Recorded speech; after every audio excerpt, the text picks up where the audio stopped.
capítulo 7, versículo 15. Es ahí donde vamos.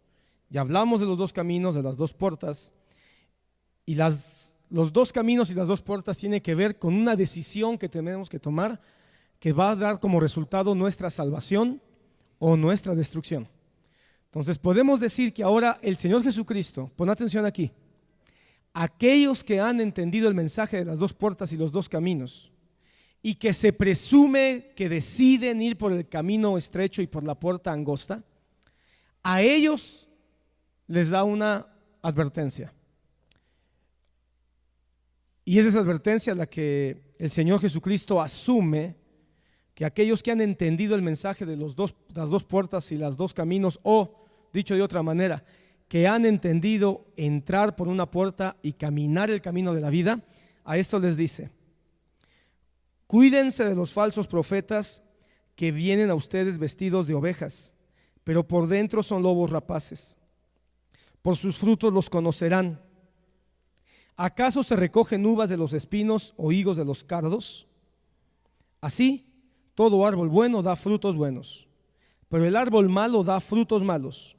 Un árbol bueno no puede producir frutos malos, ni un árbol malo puede producir frutos buenos. Todo árbol que no da buen fruto es cortado y echado al fuego. Así que por sus frutos los conocerán. Vamos a leer solo hasta ahí. Que el Señor bendiga su palabra y nos dé entendimiento en esta hora, en Cristo Jesús. Amén. Ok, creo que el mensaje es muy sencillo, hermanos, que el Señor Jesús realmente hablaba de manera sencilla. Nosotros somos los que luego nos enredamos demasiado. Aunque vamos a explicar algunos datos para poder fortalecer bíblicamente el significado o las implicaciones que el Señor nos está dando, lo vamos a hacer, hermano, con mucha calma. Creo que es muy sencillo entender lo que el Señor está hablando. No se recogen uvas de los espinos. El espino es un mal fruto, es un fruto de dolor. Incluso hay plantas que sus espinas son venenosas, ¿verdad? Y no se recogen higos de los cardos.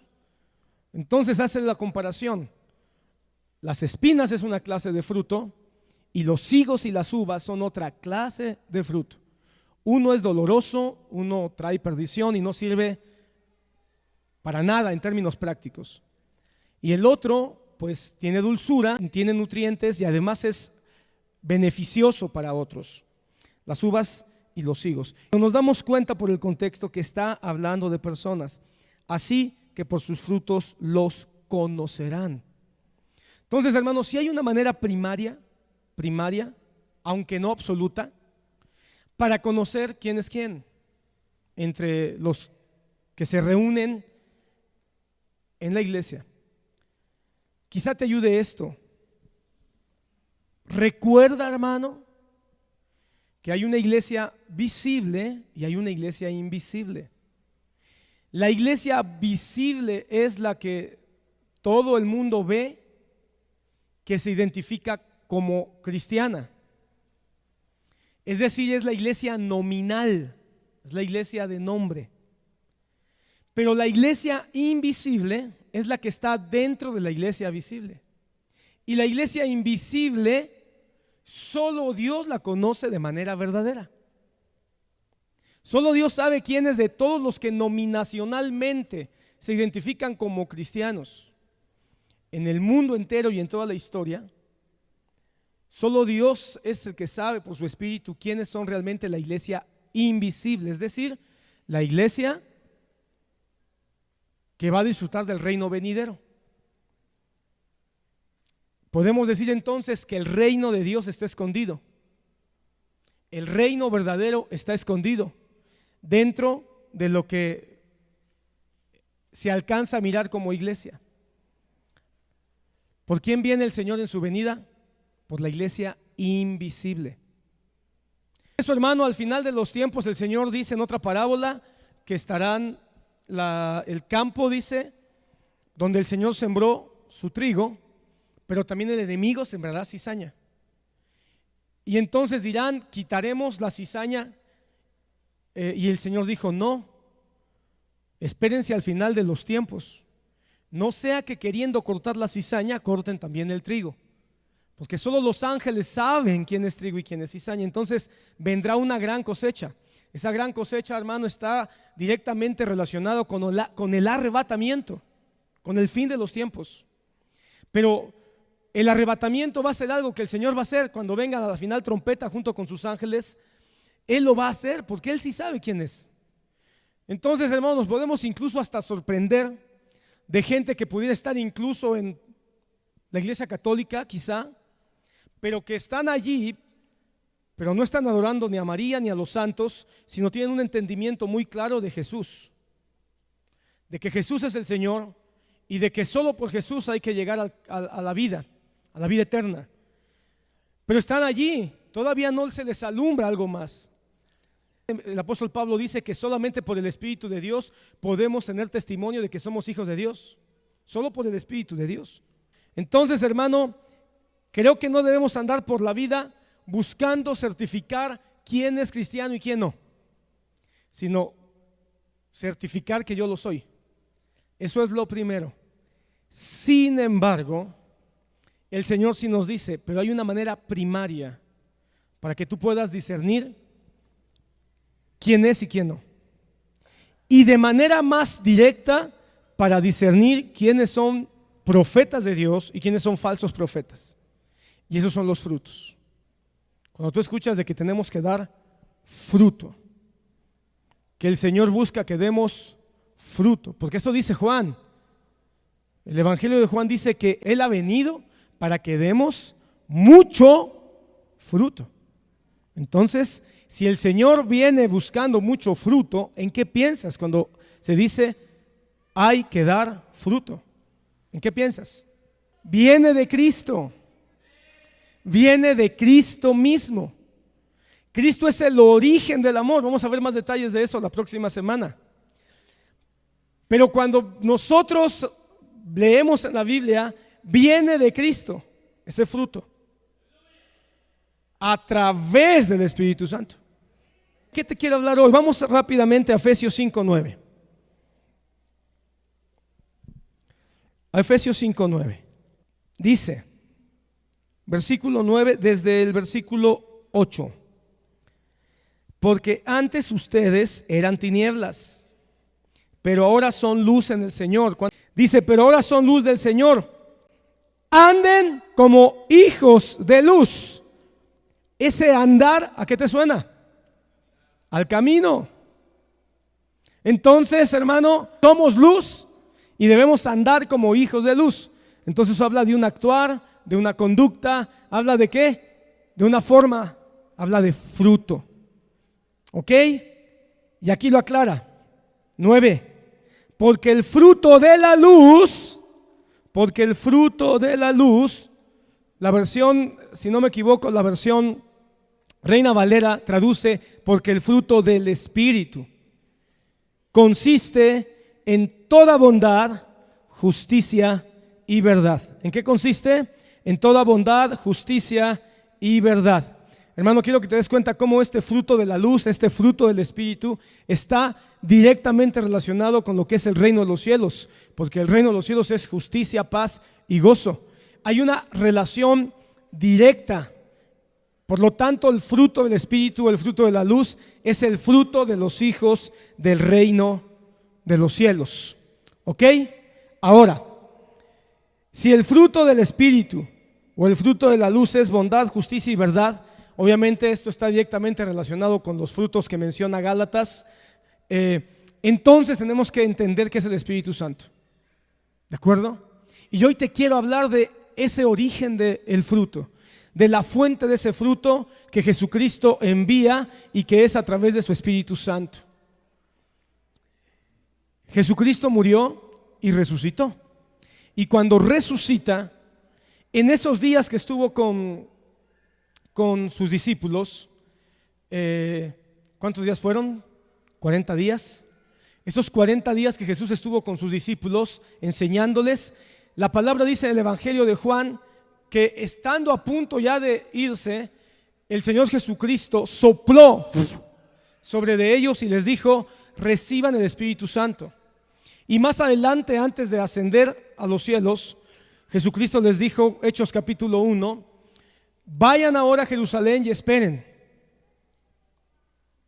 hasta que venga sobre ustedes el Espíritu Santo, hasta que descienda el poder, para que ustedes me sean testigos en Jerusalén, en Samaria y hasta lo último de la tierra. ¿Verdad que sí? Entonces el Señor sopla sobre ellos el Espíritu Santo para que comience a manifestarse en ellos las evidencias de que ellos son la luz, de que ellos son la sal, y se empiecen a manifestar esto que nosotros le estamos llamando, a la luz de la palabra del Señor, el fruto del Espíritu Santo, que se va a manifestar a través de acciones, a través de carácter, a través de decisiones, por supuesto a través de el caminar que nosotros vayamos teniendo. Bueno, vamos a la palabra. Cuando llegó el día de Pentecostés, estaban todos juntos en un mismo lugar. ¿Quiénes son todos estos que estaban juntos? 120. Recuerda que eran 500 los que vieron a Jesús. ¿De acuerdo? 500 vieron a Jesús resucitado, pero 120 perseveraron. Y estos 120 estaban reunidos juntos en un mismo lugar. ¿Qué estaban haciendo? Estaban orando. ¿De acuerdo? Estaban juntos y estaban orando. Y de repente vino del cielo un ruido como el de una ráfaga de viento impetuoso que llenó toda la casa donde estaban sentados. Un viento impetuoso. Hermano, el viento siempre ha sido una señal o una figura en el Antiguo Testamento o en la Biblia de poder, de fuerza, una fuerza, ¿verdad? Llegó a ese lugar. Se les aparecieron lenguas como de fuego. Yo quiero que notes, hermano, estas no son lenguas, aquí todavía no están hablando. Quiero que vayas conmigo, hermano. No están hablando todavía. Estas lenguas de fuego, incluso otras versiones traducen que eran como llamas, dice, como llamas de fuego. Eso quiere decir que hubo una manifestación auditiva y una manifestación visible de que algo poderosísimo estaba ocurriendo. Algo terrible estaba sucediendo. Cuando uso la palabra terrible la uso en un sentido positivo. Me estoy refiriendo a algo increíble, maravilloso, majestuoso. Estaba ocurriendo un viento y llamaradas de fuego. Los sentidos estaban siendo estimulados. Y ahorita vas a ver por qué es esto trascendental. Bueno, te lo digo de una vez, porque creo que nos va a ayudar más. Muchos piensan que el primer Pentecostés fue acá. El primer Pentecostés no fue aquí, hermano. Eso es un error, hermano. El Pentecostés era parte de una fiesta judía. Como el Señor cumple, Él vino a cumplir la ley y los profetas. ¿Te acuerdas de eso? Eso lo dijo en el Sermón del Monte. Él cumplió todas y cada una de las fiestas. Todas las fiestas. Así como Él muere en Pascua, resucita en primicias, tenía que haber una manifestación de parte de Dios en Pentecostés. Y es en Pentecostés donde Él manifiesta una señal poderosa, una señal de vida. Porque esta manifestación de viento impetuoso, de fuego que se miraba, obviamente no era fuego que quemaba, era un fuego como la zarza ardiente que vio Moisés, porque eran llamas de fuego las que se miraban, pero no consumían, no quemaban, no destruían. Entonces era un fuego que estaba dando vida. Era un fuego como la zarza de Moisés, hermano, que estaba haciendo un llamamiento. De alguna manera esas llamas de fuego que estaban sobre las cabezas eran llamas que estaban hablando de que venía un llamamiento de parte de Dios. No son lenguas todavía en la boca, son llamas de fuego, lenguas de fuego, es decir, llamas que se estaban manifestando, pero no consumían, no quemaban, no dañaban. Era la manifestación de Dios diciendo: voy a manifestar mi poder. Y hoy viene un llamamiento a todos los que estén presentes. Pero el primer Pentecostés no fue ese. Que el primer Pentecostés que se celebró 50 días de la primera Pascua, porque la primera Pascua, esa sí sabía yo dónde ocurrió. La primera Pascua ocurrió cuando los israelitas fueron liberados de Egipto. Pero 50 días después de esa primer Pascua en el desierto, en Éxodo, 50 días después, hermano, ocurrió algo. Moisés sube al monte y estando en el monte, recibiendo la ley de parte del Señor, el pueblo abajo empezó a corromperse. Dice que hicieron fiesta, comieron, bebieron y adoraron a un becerro de oro. Todo parecía, incluso dijeron, ese becerro es Jehová. Y mientras Moisés estaba arriba, el Señor le dijo: hey, tienes que bajar porque el pueblo se está corrompiendo. Y cuando baja Moisés y ve que estaban quemando incienso y haciendo fiesta y había danzas alrededor del becerro de oro, hoy les siguen danzando a becerros de oro, hermano, a hombres que usurpan el lugar de Cristo. Dice la palabra que el Señor se llenó de ira y en ese momento el Señor trajo mortandad sobre el pueblo de Israel. Moisés, en un acto de frustración, de enojo y de tristeza, hermano, rompe las tablas de la ley.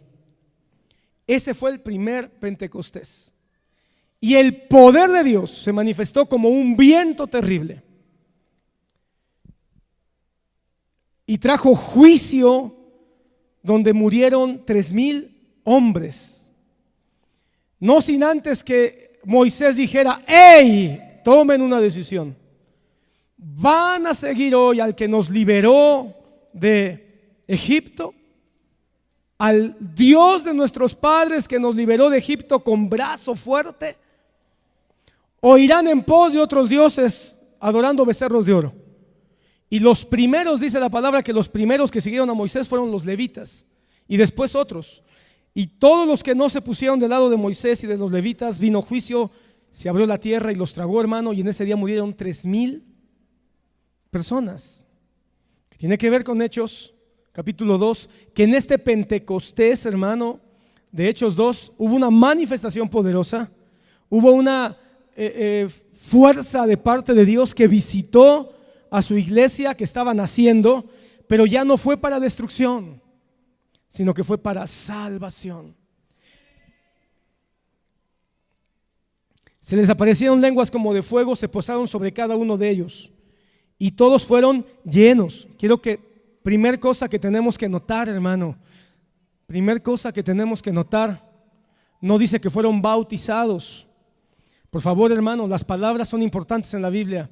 Todos fueron llenos del Espíritu Santo, no bautizados. Primer cosa que quiero que veas en la palabra de Dios.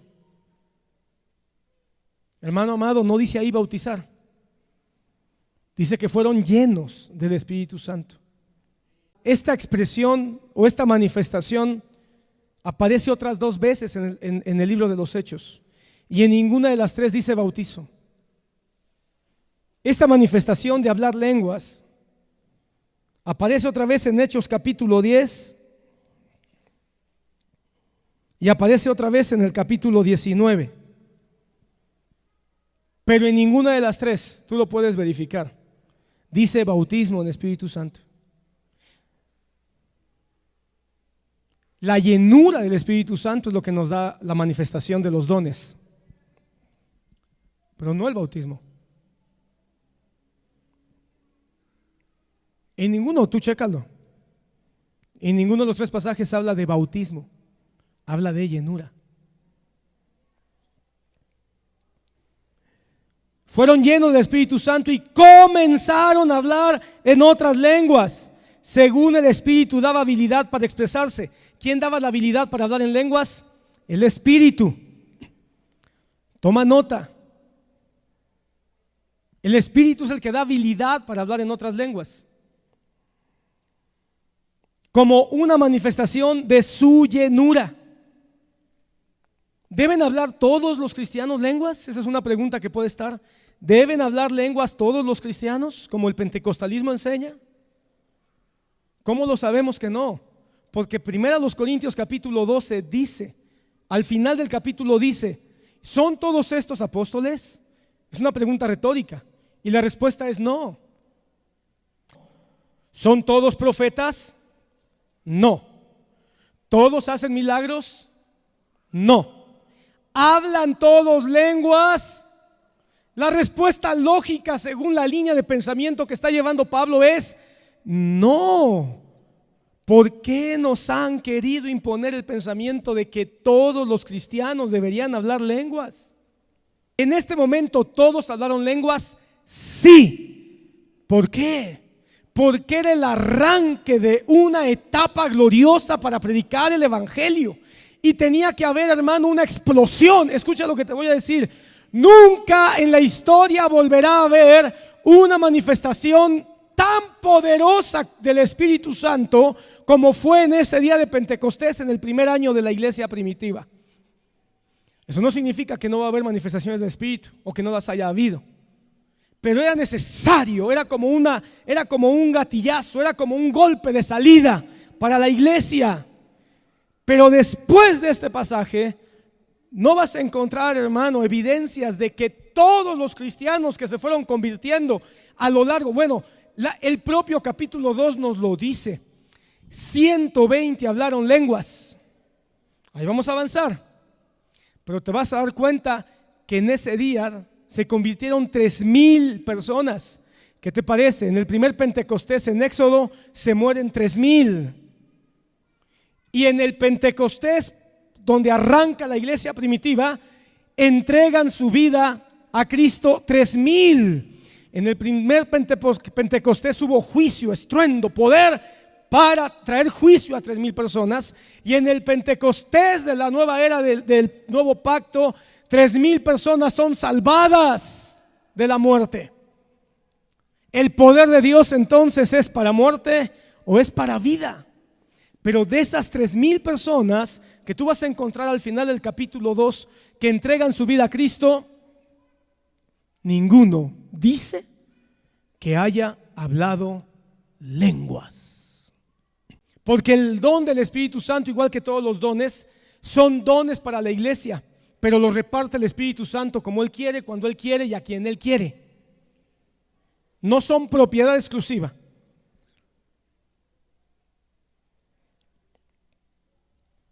Había judíos que moraban en Jerusalén, hombres piadosos, procedentes de todas las naciones bajo el cielo, procedentes de todas las naciones bajo el cielo. Hermano amado, ¿por qué había tantos judíos en Jerusalén? Porque estaban para la fiesta de Pentecostés. Por eso había tantos, hermano. Era una conmoción, hermano. Estaba llenas las calles, porque todos iban a Jerusalén para celebrar Pentecostés.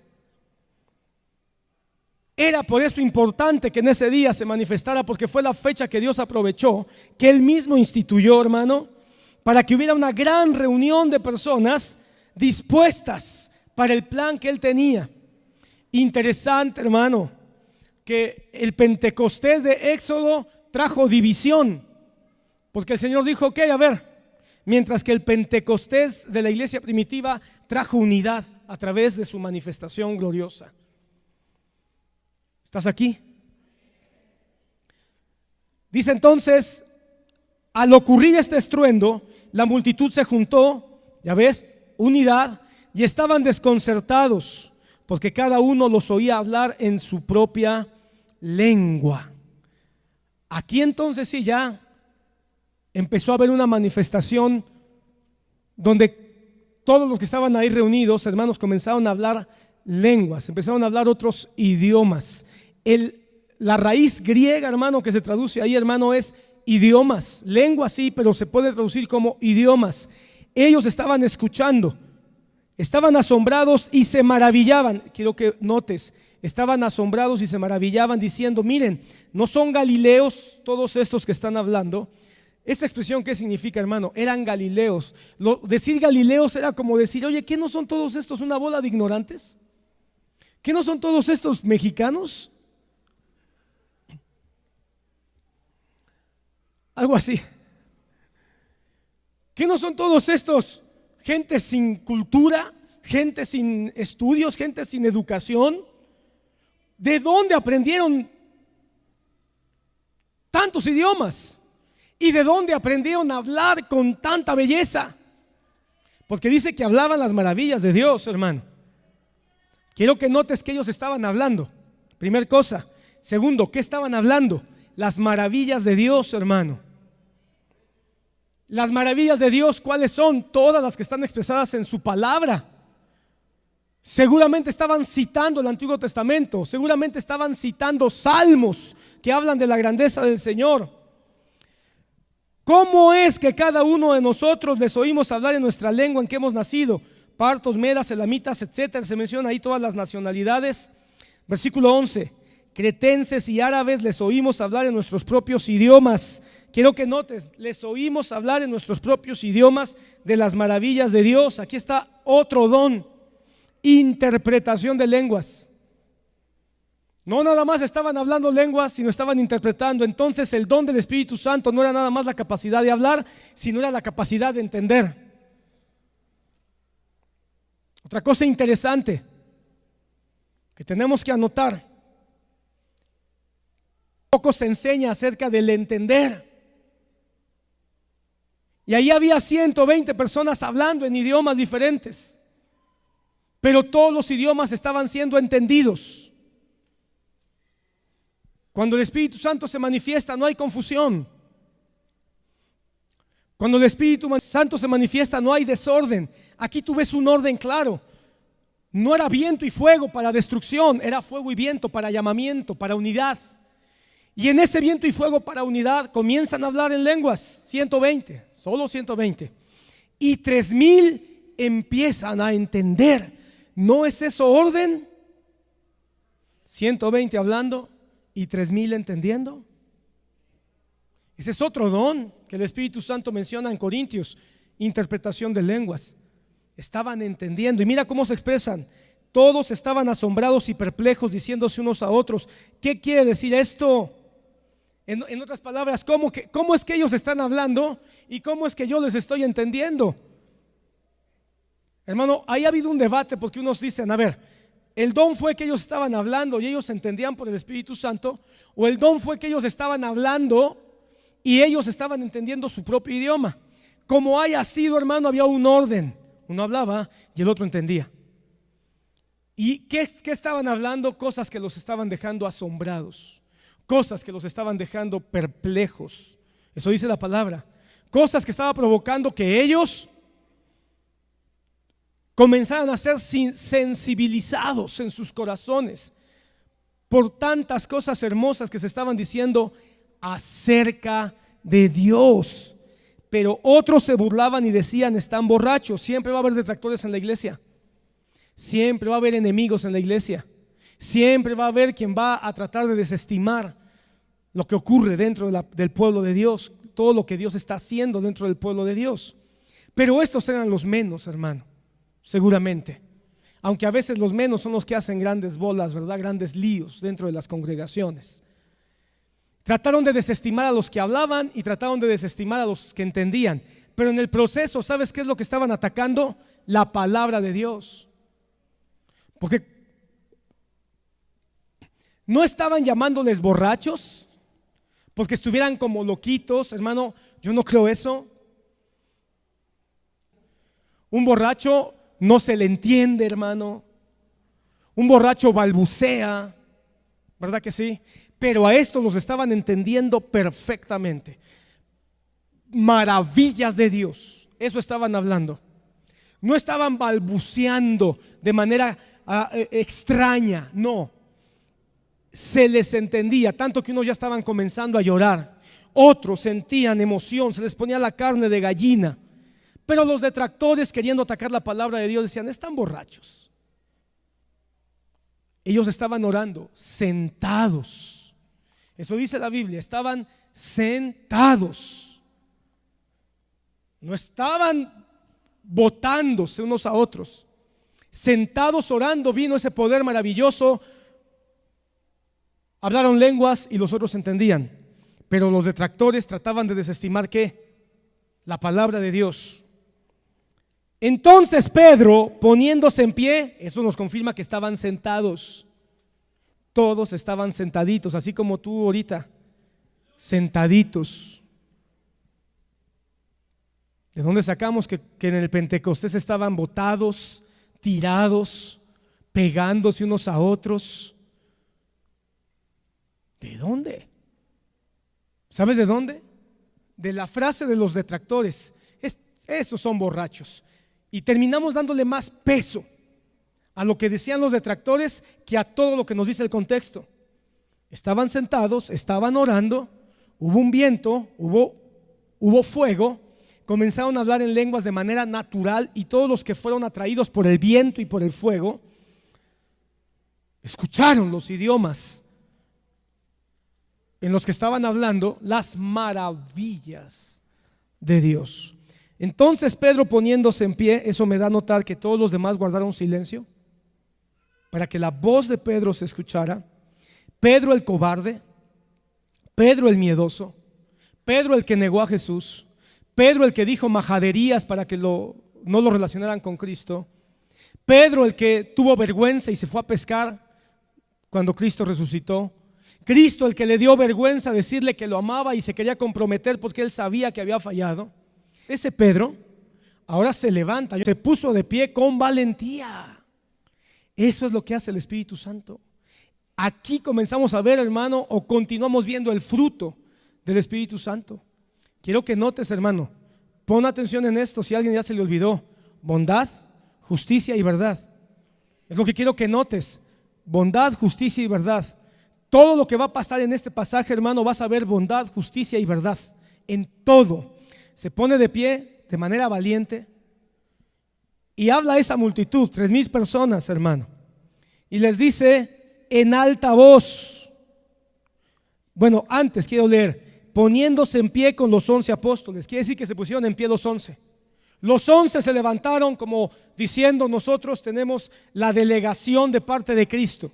Los 11 apóstoles, todos habían visto a Jesús, pero solo 11 se levantaron, los que fueron enviados de manera directa por Jesucristo. Los otros, aunque habían visto a Jesús, no eran apóstoles. Pedro se levantó y alzó la voz y dijo: hombres de Judea y los que viven en Jerusalén, sea de su conocimiento y presten atención a mis palabras, porque estos no están borrachos como ustedes suponen, pues apenas es la hora tercera, sino que esto es lo que fue dicho por medio del profeta Joel. ¿Qué está haciendo Pedro acá? ¿Qué está haciendo? Dos dones se están moviendo, dos dones.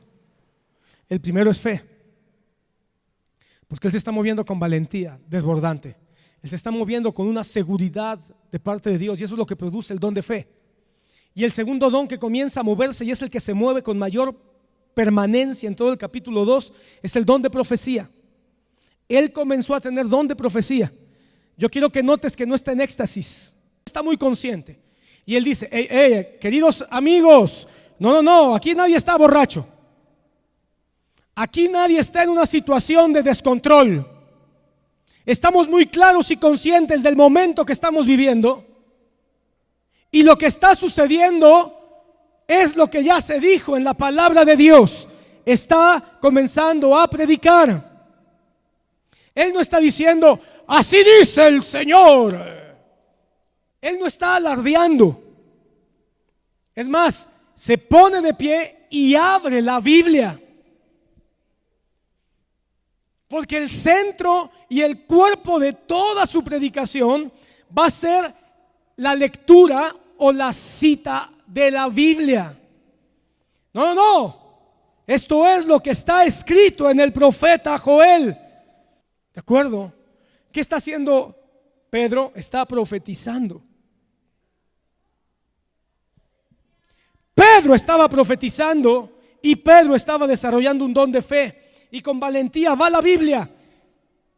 No podemos hablar de profecía si no es desde la Biblia, porque la mejor profecía y la única que es más segura es la palabra de Dios. Él va a la palabra y dice: y sucederá en los últimos días que derramaré mi espíritu sobre toda carne. Pon atención, hermano, ya está dando respuestas. Derramaré de mi espíritu sobre toda carne. Sobre toda carne. Eso quiere decir que la promesa del Espíritu Santo es para todos los que vengan a Cristo Jesús. Ahorita lo va a decir, lo va a explicar más. Sobre toda carne. Si tú tienes a Cristo, tienes al Espíritu Santo. El hermano Otto lo enseñaba, el parto gemelar, los dos paracletos. El hermano Otto lo enseñaba, cuando viene Cristo, viene el Espíritu Santo. Derramaré mi espíritu sobre toda carne y sus hijos y sus hijas profetizarán. ¿Qué significa esto? Es el cumplimiento, está diciendo Pedro. Miren, este es el cumplimiento de Joel.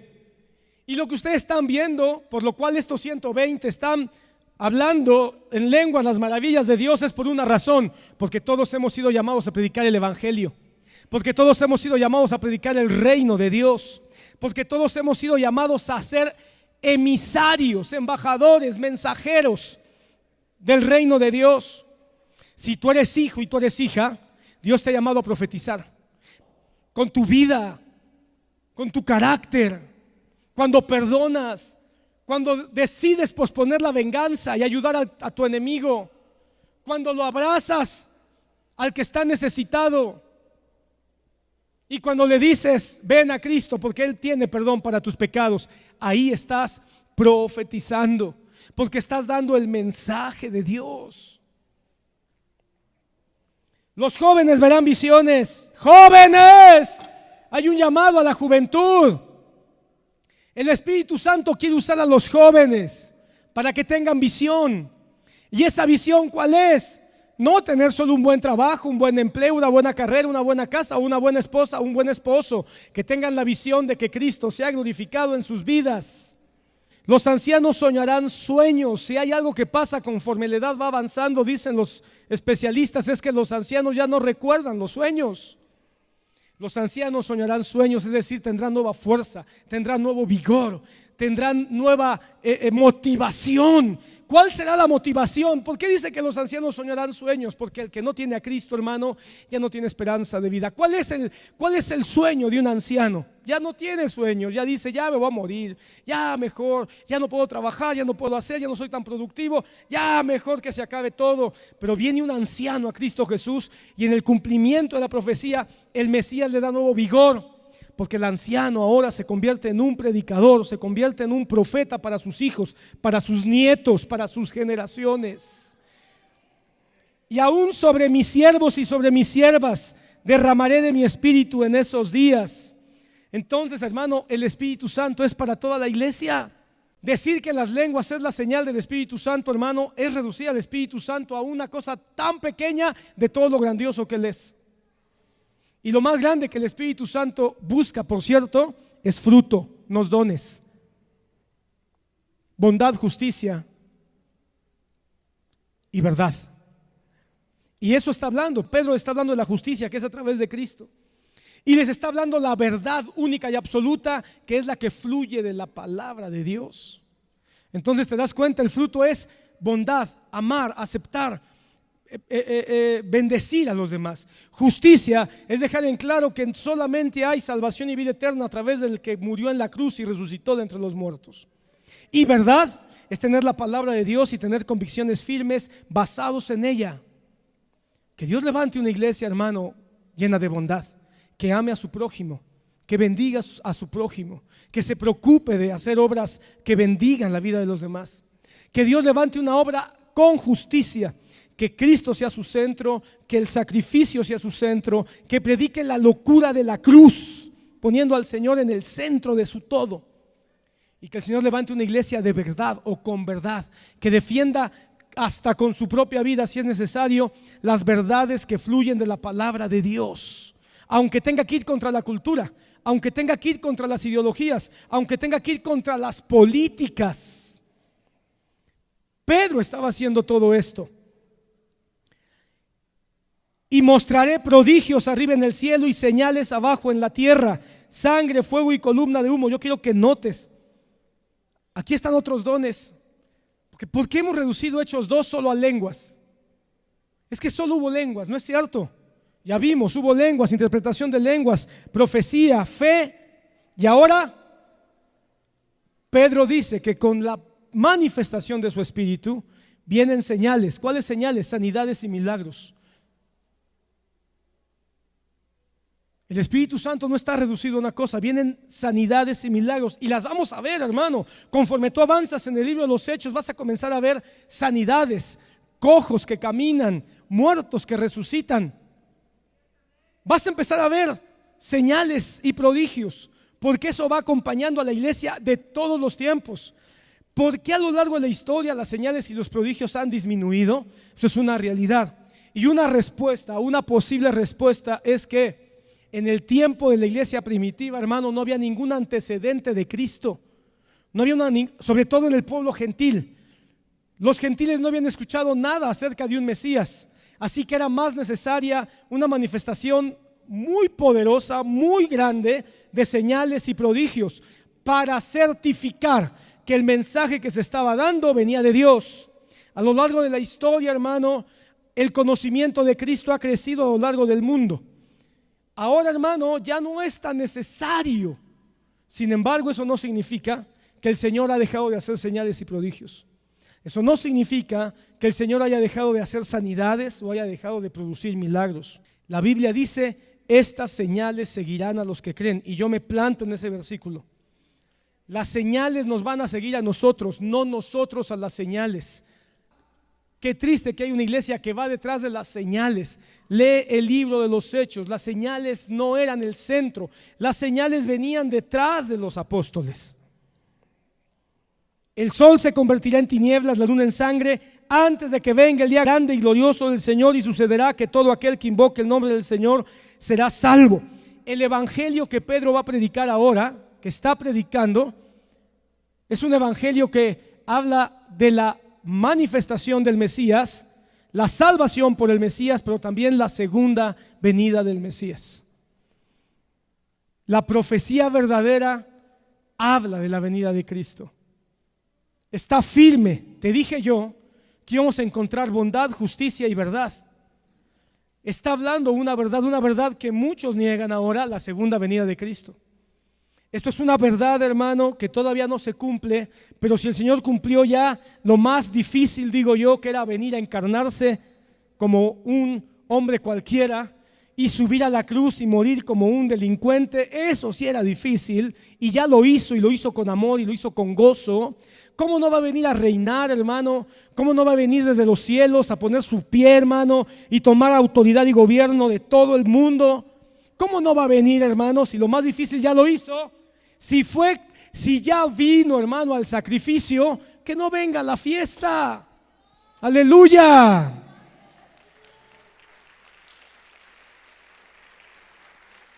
Esta es una verdad que yo tengo que predicar, sí. Esta es una verdad que yo tengo que defender con todo mi corazón. Cristo viene y se va a llevar a sus escogidos, se va a llevar a su iglesia. ¿Cuál iglesia? ¿La que habla lenguas? No, a la iglesia que recibió a Jesucristo como Señor y que tiene el Espíritu Santo como testimonio de su salvación. Amén. Hombres de Israel, y yo diría hoy hombres de la iglesia bíblica de Jesucristo, monte del Señor, escuchen estas palabras. Jesús el Nazareno, quiero que notes, ya leyó la Biblia, ya citó la Biblia. Toda predicación, hermano, tiene que ser desde la Biblia, no desde las imaginaciones de una persona. Y desde la Biblia empieza a explicar. Quiero que notes, esta es la profecía. Desde la palabra de Dios comienza la exposición que toque el corazón, las mentes o las conciencias. Hombres de Israel, escuchen estas palabras. Jesús el Nazareno, varón confirmado por Dios entre ustedes con milagros, prodigios, señales que Dios hizo en medio de ustedes a través de él, tal como ustedes mismos saben. Este fue entregado por el plan predeterminado y el previo conocimiento de Dios. Y ustedes lo clavaron en la cruz por manos de impíos y lo mataron. Pero Dios lo resucitó poniendo fin a la agonía de la muerte, puesto que no era posible que él quedara bajo el dominio de ella. Hermano amado, qué glorioso, una profecía cristocéntrica.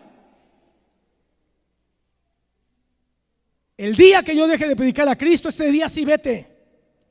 El día que yo deje de exaltar el nombre de Jesús, poner a Cristo en el centro como Señor, Salvador, el día que niegue su muerte o su resurrección o su segunda venida, ese día vete. Si algo estoy claro, hermano, es que mi corazón late por Cristo, que mi alma vibra por su sacrificio en la cruz. No hay mensaje que me haga vibrar más que hablar de Cristo y su sacrificio. Y aunque me digan no se sabe otro tema, no me sé otro tema. ¿Por qué no nos habla de cosas más profundas? Más profundo que un hombre haya muerto en la cruz, demostrando que Él es Dios. ¿Qué más profundo quieres? ¿Sabes qué don se está moviendo aquí? El don de sabiduría. Hay quienes dicen que no creemos en los dones, pero yo creo en todos, y los creo en una manifestación correcta, equilibrada y ordenada, porque eso es lo que dice Corintios 14: hágase todo decentemente y con orden, hablando de los dones. Corintios 14 está hablando de los dones espirituales. No más, hermano, en una manifestación loca, desordenada y absurda, sin sentido, sin propósito, y que no apunte a Cristo. Toda profecía debe apuntar a Cristo, si no, no es profecía. Don de sabiduría, porque la sabiduría, hermano, es la capacidad de llevar a la práctica aquello que es difícil de parte de Dios. Y Pedro está ahora usando sabiduría, está explicando la palabra, está explicando qué quiere el Señor, está explicando hacia dónde el Señor nos lleva a través de su palabra revelada en las Escrituras. Y continúa y toma otro pasaje, toma otro texto de la Biblia. Para aquellos que dicen, ay, es que para qué tanto texto de la Biblia. Veía siempre a mi Señor. Ahora cita un salmo, ahora va y cita a David. Veía siempre al Señor en mi presencia, pues está a mi diestra para que yo no sea sacudido. Por lo cual mi corazón se alegró y mi lengua se regocijó, y aún hasta mi carne descansará en esperanza. Pues tú no abandonarás mi alma en el Hades, ni permitirás que tu santo vea corrupción. Me has hecho conocer los caminos de la vida, me llenarás de gozo con tu presencia. Palabra de esperanza, hermano. Hablé que vamos a encontrar bondad, justicia y verdad. Ahora nuevamente retomo una palabra para mostrar la bondad de Dios, la bondad de su salvación, la bondad de su sacrificio. Hermanos, dice el versículo 29, del patriarca David les puedo decir con franqueza que murió y fue sepultado, y su sepulcro está entre nosotros hasta el día de hoy. Pero siendo profeta, ¿de quién está hablando? ¿De quién? De David. No hay un libro que se llame Las profecías de David, pero él escribió en los salmos. ¿Y sabes qué son los salmos? Son canciones. Él tocaba el arpa, tomaba el arpa, ponía su corazón delante de Dios, lleno del Espíritu Santo, hermano, y escribía alabanzas al Señor. Y mientras él iba escribiendo, hermano, el Espíritu Santo lo usaba, lo tocaba y empezaba a hablar palabra de Dios para su pueblo. Por eso el libro de Salmos, hermanos, es uno de los libros, escucha la palabra que voy a usar, es uno de los libros más poderosos para conocer al Mesías y, por supuesto, para recibir esperanza, consuelo y fortaleza. David el profeta habló del Mesías, y en el canto el Espíritu Santo le va poniendo palabras, porque en parte hablamos y en parte profetizamos. Pues en el caso de David fue en parte cantamos y en parte profetizamos.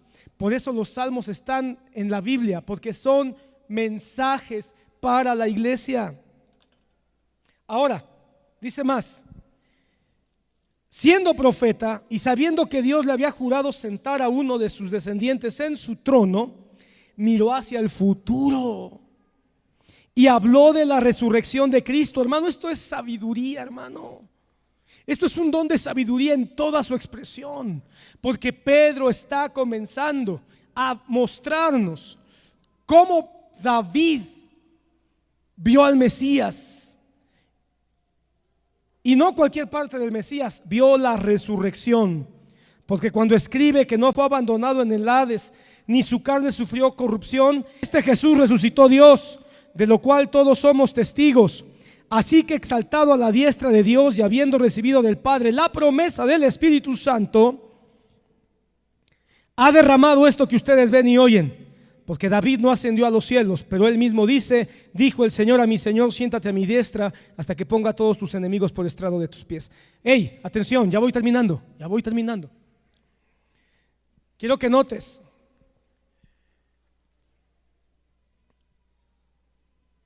Pedro está explicando, está disertando, está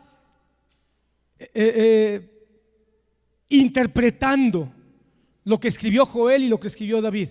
Y ahora llega a una conclusión y dice: esto que ustedes ven no es nada más lo que escribió Joel. Esto es también lo que escribió David acerca de Jesucristo.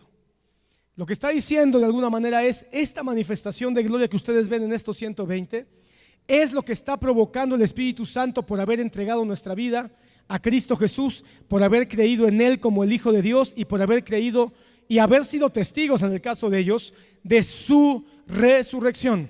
Entonces, al que cree en Jesús como Señor y Salvador, al que cree que el Señor lo levantó de entre los muertos, no solamente va a ser salvo, va a recibir el poder, la manifestación del Espíritu Santo. ¿De dónde viene el fruto? Del Espíritu Santo. ¿Puedes tú manifestar el fruto del Espíritu? Sí, porque Él está en ti si tú has creído en Cristo Jesús como tu Señor y Salvador. Sepa pues, versículo 36, con toda certeza la casa de Israel, que a este Jesús a quien ustedes crucificaron, Dios lo ha hecho Señor y Cristo. Qué gran sermón, hermano. Y sabes, hay un don de ciencia además, porque el don de ciencia es sacar lo que está escondido a la luz. Un don de ciencia es poder tener la capacidad de conocer aquello que no se conoce. Y Pedro conoce lo que está pasando en las mentes, lo que está pasando en los corazones. El Espíritu Santo se lo está mostrando. Y en ese don les dice: y ustedes saben bien que lo que ustedes negaron, este es el verdadero Señor y Salvador. Y no le importa a Pedro que pueda parecer ofensivo, no le importa que pueda parecer duro, porque hermano, eso fue una acusación muy seria. Ustedes lo crucificaron al Señor y Salvador, del cual habló David, ustedes lo crucificaron. ¿Y qué pasó? ¿Cuál fue el resultado? Al oír esto, conmovidos profundamente, dijeron a Pedro y a los demás apóstoles: hermanos, ¿qué haremos? Hermano, es sorprendente cómo hubo una respuesta de la gente a este mensaje donde se estaba poniendo a Cristo en el centro y la manifestación del Espíritu Santo. Hermano, escucha, ¿cuál es el propósito del fruto del Espíritu Santo? Bondad, justicia y verdad. Pues en este momento en Pedro se está moviendo el fruto del Espíritu Santo, mostrando bondad. Él mostró bondad hacia todos los que estaban ahí reunidos. Él mostró justicia presentándoles a Cristo como el único medio de salvación. Y Él está mostrando la verdad que fue escrita en Joel, la verdad que fue escrita en los Salmos, y que esa verdad toda tiene que ver con Jesucristo, no con sus imaginaciones ni con sus propias opiniones. Y cuando Él hace eso, hermano, entonces por el Espíritu Santo la gente en ese momento fue quebrantada. La gente se dio cuenta que ellos no eran el centro, que no se trataba de ellos, que no tenían que ir a la iglesia esperando ellos ser agradados o ser ellos de alguna manera edificados, porque la edificación que nosotros recibimos, hermano, es secundaria. Venimos a glorificar a Cristo y a predicar a Cristo y a glorificar a Cristo. Y la edificación que viene por medio de Cristo, hermano, es el resultado, no es el fin en sí mismo, hermano. Pedro no trató de agradar el oído, no trató de suavizar el mensaje, no trató de quedar bien con las personas, no trató de defender su propia posición. Predicó a Cristo, hermano, y en el fruto del Espíritu Santo, ¿qué pasó? La gente Mira lo que pasa. ¿Qué haremos?, dijeron ellos. Entonces Pedro les dijo: arrepiéntanse y sean bautizados cada uno en el nombre de Jesucristo para perdón de pecados. Clarito, más claro no se puede. Y recibirán el don del Espíritu Santo. El que recibe a Cristo recibe al Espíritu Santo. ¿Hablaron lenguas? Solo 120 hablaron lenguas. ¿Profetizaron? Solo Pedro estaba profetizando. ¿Hubo ciencia y sabiduría?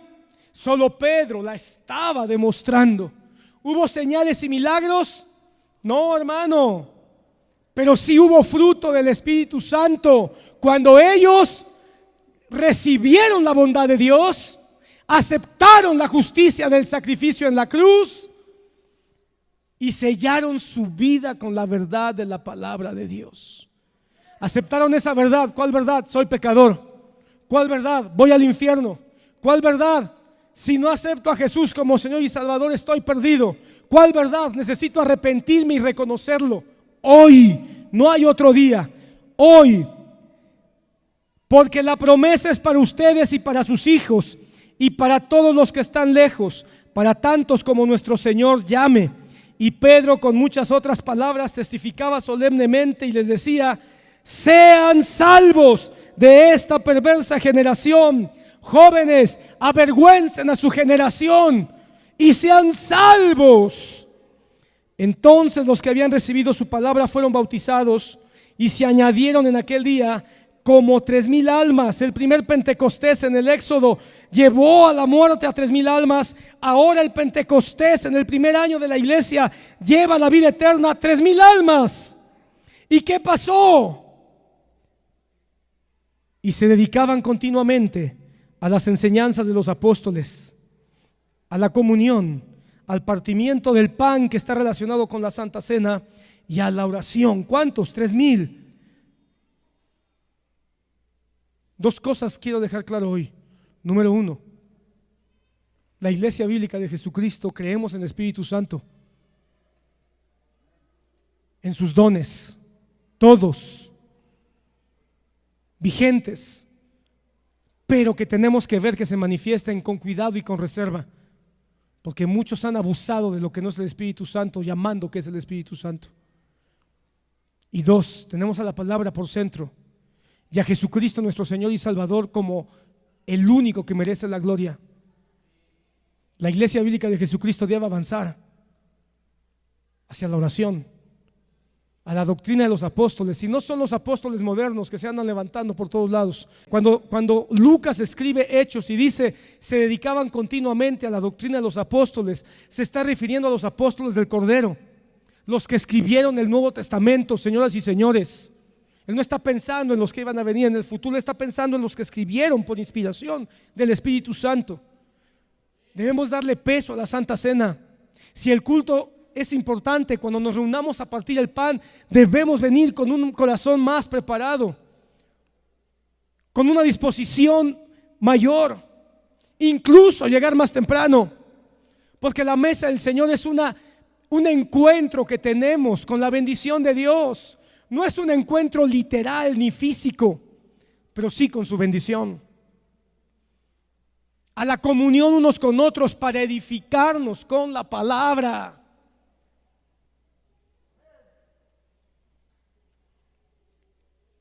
Y sobrevino temor a toda persona, y muchos prodigios y señales. Una vez más, ahí están los dones de sanidad, los dones de milagros, se hacían por los apóstoles. Quiero que notes subrayes eso, por los apóstoles. Quiere decir que tampoco todos hacían señales y milagros. Los apóstoles eran los receptáculos primarios de toda manifestación de señales y prodigios, porque ellos eran los emisarios primarios del reino, del mensaje del reino. ¿Significa eso que Dios no puede usar a alguien más para dones? Claro que puede usarlo, pero el Espíritu Santo lo va a hacer como y cuando Él quiera. Todos los que habían creído estaban juntos y tenían todas las cosas en común. Hay un llamado a la unidad. Vendían sus propiedades y sus bienes y los compartían con todos, según la necesidad de cada uno. Hay quien dicen que esto debería ser una práctica de la iglesia del día de hoy, pero no han leído, hermano, que poco tiempo después el Señor mismo mandó una persecución de la cual Saulo fue el principal promotor, y se desperdigaron. Porque, hermano, era necesaria la unidad inicial para aprender doctrina, para aprender la palabra, para fortalecerse unos a otros, pero no era correcto que estuvieran todos solo en Jerusalén.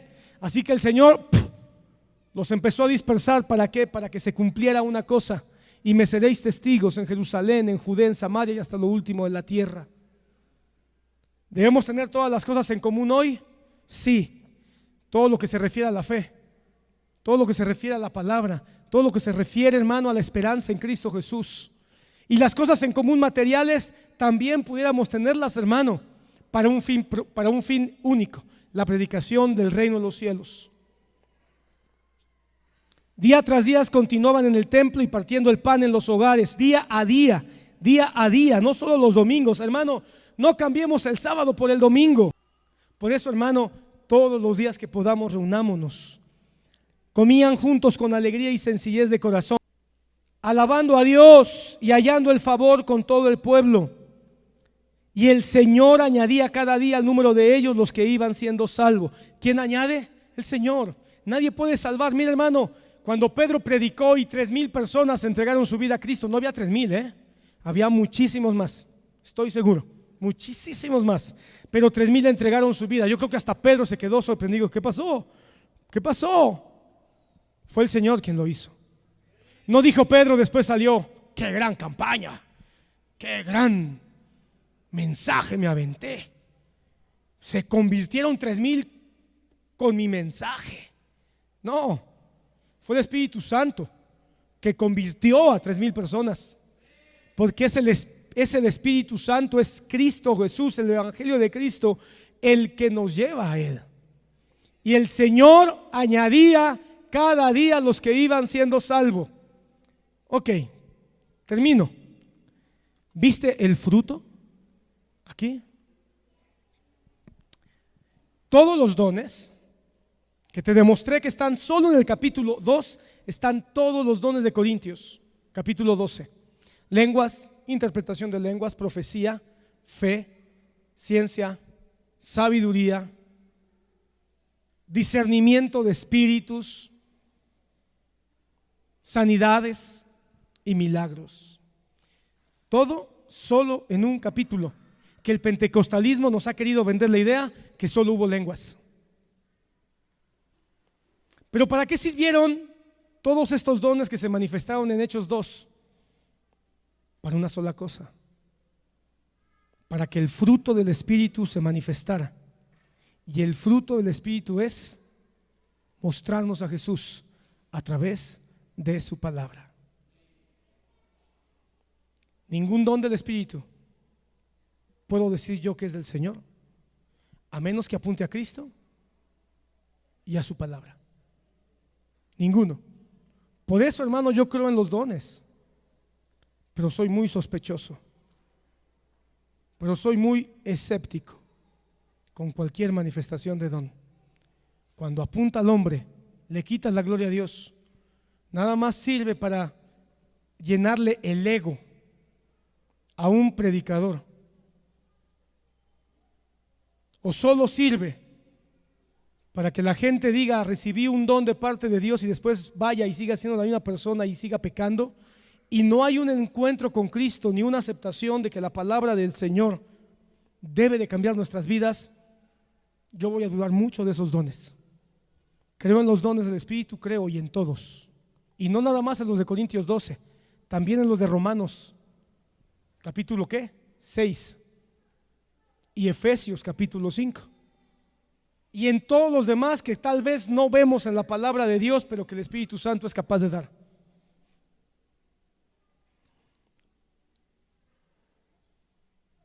Pero creo que todos los dones del Espíritu Santo tienen que estar subordinados al fruto, y el fruto del Espíritu Santo es un cambio de vida a través de Cristo y por medio de su bendita palabra, para que entonces podamos manifestar bondad, justicia y verdad. Amén. Gracias, Señor. Vamos a orar.